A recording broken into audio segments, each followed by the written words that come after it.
بسم اللہ الرحمن الرحیم۔ تمام سامعین کو انوشا ذیشان کی طرف سے محبت بھرا سلام۔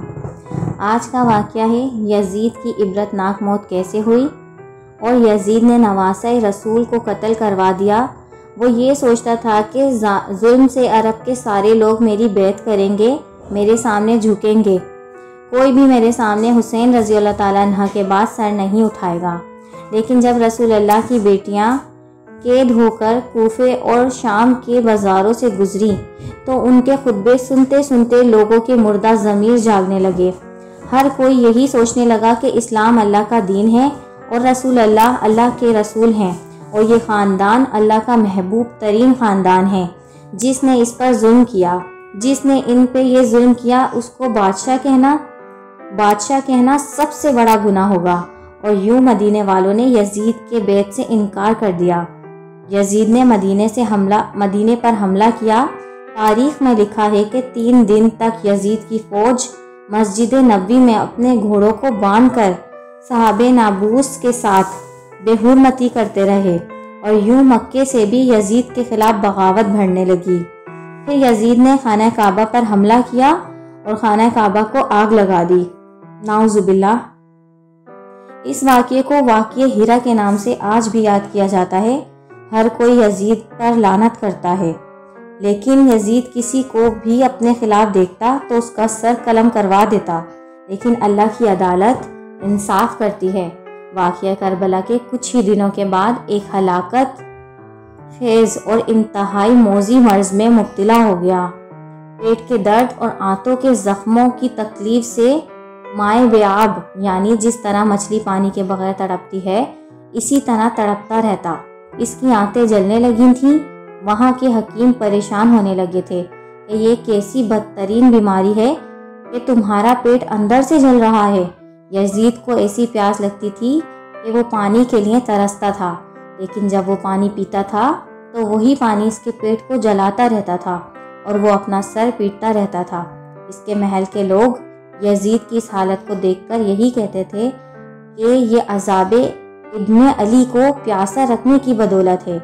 جب اسے اپنی موت کا یقین ہو گیا تو اس نے اپنے بیٹے معاویہ بنت یزید کو اپنے مرگے بستر پر بلایا، بستر مرگ پر، اور امور سلطنت کے بارے میں کچھ کہنا ہی چاہتا تھا کہ بیٹے کے منہ سے چیخ نکلی اور نہایت ذلت اور حقارت سے یہ کہتے ہوئے باپ کی پیشکش کو رد کر دیا کہ جس تاج و سلطنت پر آل رسول کے خون کے دھبے ہوں، میں اسے ہرگز قبول نہیں کر سکتا۔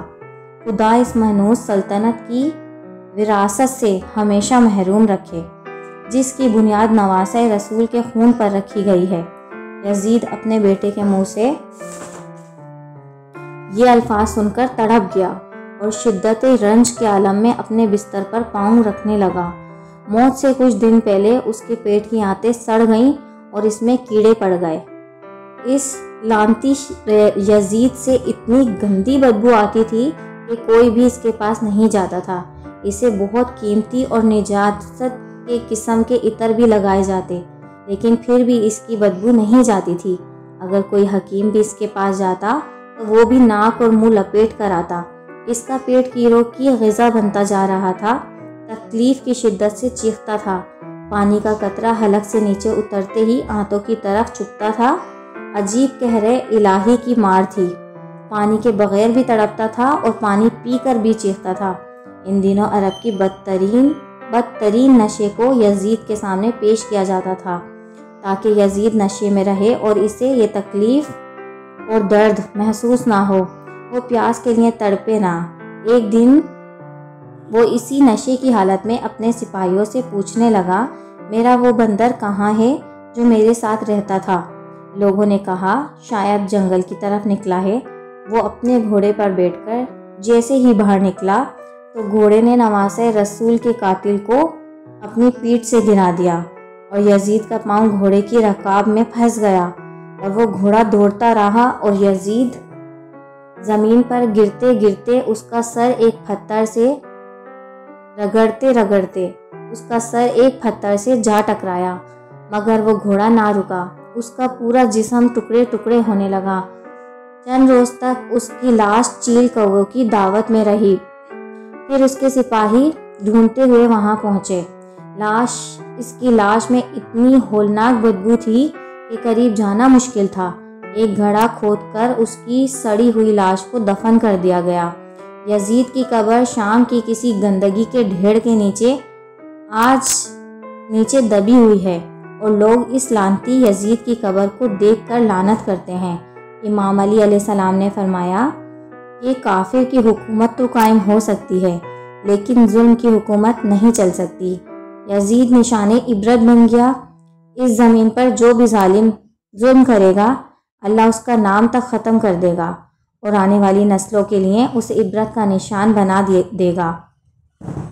تو دوستو، اگر آپ کو آج کا یہ واقعہ میرا پسند آیا ہو تو میرے چینل کو لائک، سبسکرائب اینڈ شیئر ضرور کریے۔ Thanks for watching.